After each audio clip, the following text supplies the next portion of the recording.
What's going on, brothers and sisters? When dealing with a very damaged person had an awful childhood, and they never stopped living in cycles of fight or flight.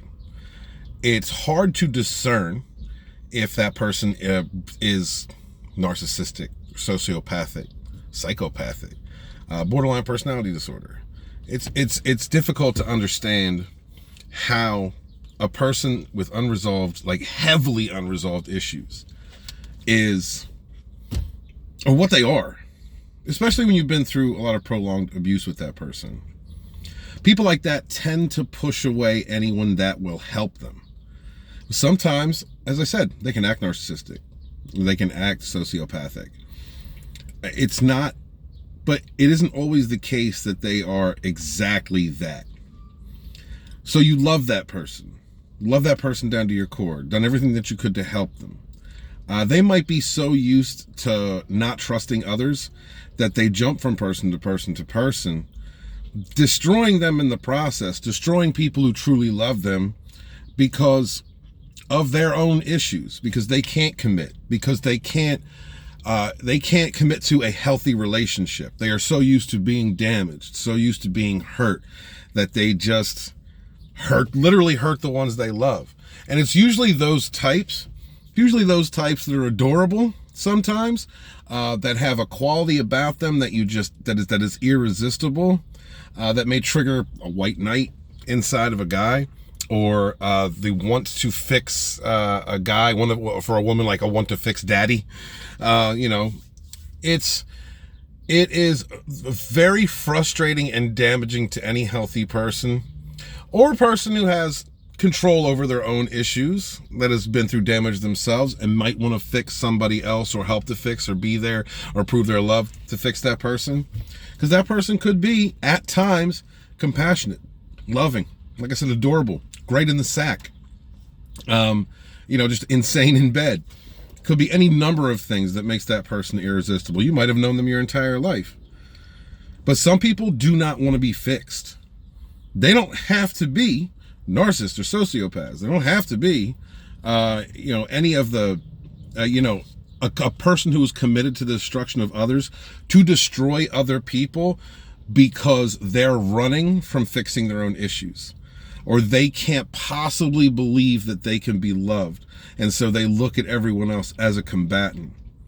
Those types of people usually gravitate toward the worst, toward someone who fulfills the damage in them.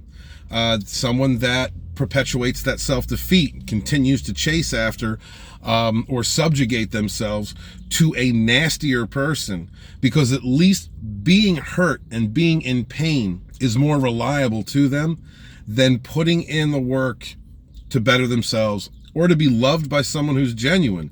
Some types of people like that, like I said, they push away a person who is genuine about the way they love them, it doesn't matter, y'all. It doesn't matter if you prove yourself over and over again. It doesn't matter if you are consistently honest or dedicated, loyal, true to them. Those things don't matter. When you are dealing with a truly effed up individual who, through drugs or sex, or through behavior, will not take the time to better themselves, that person's usually a liar. When you're dealing with that type of toxicity, that person they live in an alternate reality. They live in a funhouse mirror of their own making, and they may look at the person who really cares about them as everything that person isn't.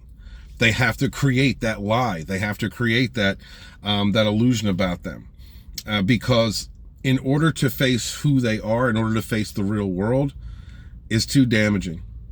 It's a shame. It has a lot to do with fear and unresolved issues. And so, like, today's message, really, I know it's not very exciting, but I know that people come through this channel and you've usually dealt with some type of a toxic relationship or narcissistic relationship, narcopaths, whatever it may be. But not all of those people are what you would classify as a demon. They're just a person who embraces their demons and who will never change and better themselves. And they will always gravitate toward people who continue their damage, who make them worse, rather than put in the work to be around someone who will make them or help guide them to be a better person. It's a sad situation. You can't help somebody unless they want to help themselves. So just like dealing with a narcissist or a narcopath, there's nothing that you can do. And continuing to try and help them, continuing to love them and want to be there for them is only hurting yourself. So remember, be good to yourselves. Be good to each other. Never again suffer them fools. Run!